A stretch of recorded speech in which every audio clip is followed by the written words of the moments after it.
মানে এমন অ্যাটিটিউড থাকাটা উচিত নয় যেটা মানুষকে কষ্ট দেবে। ইদিকা পল এমন কথা কেন বললেন, কাকে তিনি মিন করলেন, সমস্ত কিছুই বলবো আজকের এই ভিডিওতে।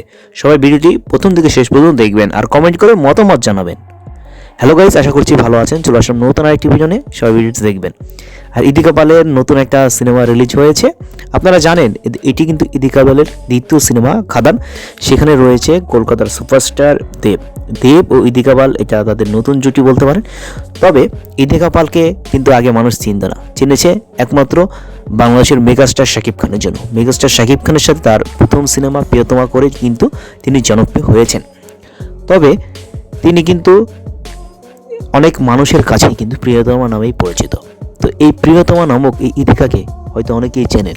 তার নতুন সিনেমা রিলিজ হয়েছে। এখন তাকে প্রশ্ন করেছে এক ইন্টারভিউতে যে আপনি সবার সাথে তো কাজ করেছেন, মেগাস্টার শাকিব খানের সাথে কাজ করেছেন, দেবের সাথেও কাজ করলেন, এবার কি জিতের সাথে কাজ করবেন?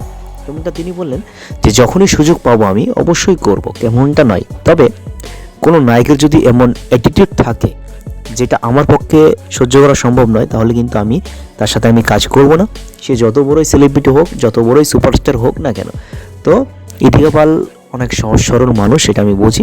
তবে একটা কথা অনেকেই বলে থাকতে পারেন যে ইদিকা পালের যারা ফ্যান রয়েছে যে সে কিন্তু সকলের কাছে প্রিয়তমা নামেই পরিচিত।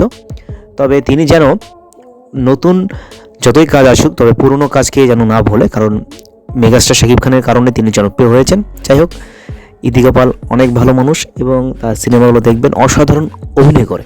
ধন্যবাদ আজকের ভিডিওটা দেখার জন্য।